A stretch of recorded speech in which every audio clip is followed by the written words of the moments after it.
I'm just some guy on the internet, so what do I know? But, I know that in Sweden they've taken a different approach, and maybe we should talk about Sweden. And what we know now is that Sweden is climbing the leaderboard in the probably most important number that is gauging this whole COVID 19 thing, and that's deaths per capita or deaths per million. They're climbing the leaderboard, they're jumping over some other countries, and they are leading that death count on a daily basis, kind of thing. Per capita, of course, because that's the only measures we should be looking at. All the other measures are not quite as relevant because they're just incomplete at this time. So is Sweden doing a better job? Well, I think that's just the wrong question to be asking. Sweden is doing a different job for Sweden because Sweden is a different place. It's a different country with different circumstances and different people, and they often live in very, very different circumstances than the countries that I live in. North America, we don't live as much alone as they do in Sweden. Sweden, a lot of people who live alone, so they're kind of socially isolated to begin with, and on a regular basis, they're kind of socially isolated. And I think the biggest difference between Sweden and North America is they are actually participating willingly, and they didn't have to be told, and there wasn't a heavy hand about the situation. They trusted their government. They said, you got to be careful, and most of them were certainly careful. Of course you're going to find an incident here and there, and that's the thing I find really disappointing about North America. Is all I really hear about is the incidents. Here's the thing that happened. A whole bunch of people gathered at a park and it was just awful. Well, yeah, it is kind of disappointing, that some people are unable to turn away when you're going to the park. I know you're excited about it. You haven't been out in a while, and then it's super crowded, and you're like,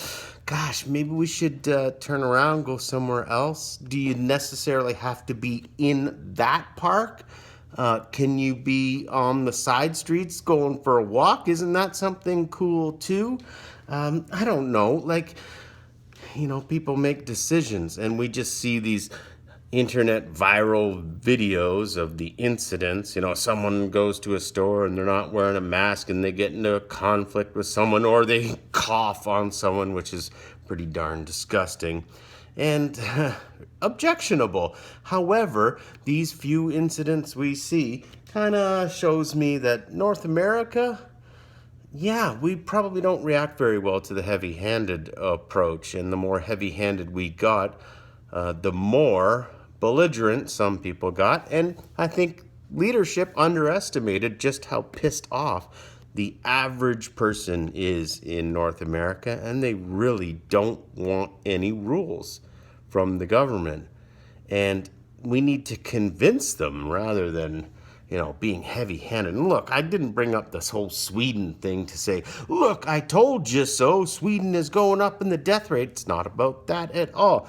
I'm saying that we just don't know yet these different approaches, how they work and if they're effective. And we're not going to find that out until we get to, secondary outbreaks and mitigation. We should be reminding ourselves that any sort of mitigation strategy that we've used right from the get-go has been about whether or not our systems can handle this. And the biggest fear that people should have, not to diminish, the health side of it, is that everything completely collapses. If you have a giant outbreak and you just can't control it, well then, all of your grocery workers, all of your truck drivers, all of your farmers, if you've got a significant portion of those people who are sick all at the same time, some of them in critical condition, then we got a huge problem on our hand.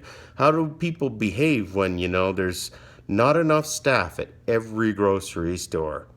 That doesn't look good. We already saw how people behave over toilet paper. My goodness, if there ain't much on the shelves, people go a little bit loopy-doopy. And when you don't have much revenue coming in, there's another layer of loopy-doopy. I think everyone needs to calm down a little bit. Calm down and find things that you can do safely. We keep talking about this open versus not open.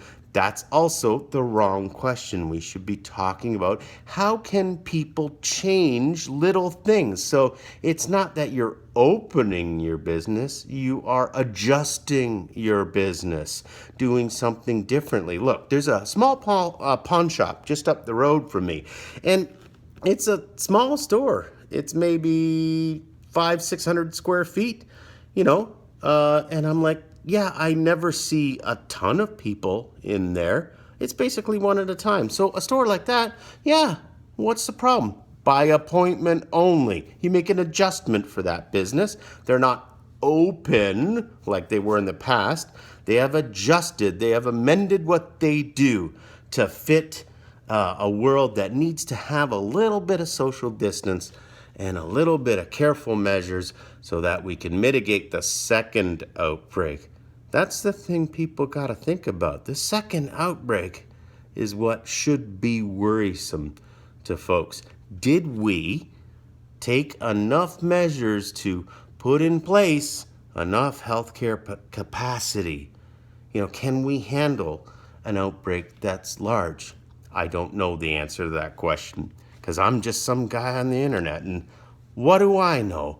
But what I do know is if I do just something, do the minimum, ask each other, what can you do? Rather than enforcing upon them, yes, you must wear a mask at all times during this store. You can give them the option and say, well, we would prefer that you wear a mask, and we would prefer that you consider wearing a mask the next time that you come. And please try to believe that it's real.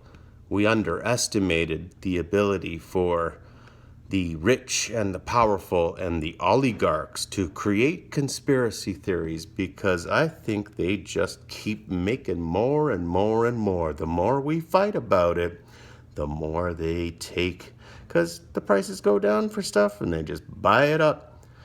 The billionaire oligarchs are buying everything at dirt cheap prices, and eventually the people all over the world will own nothing.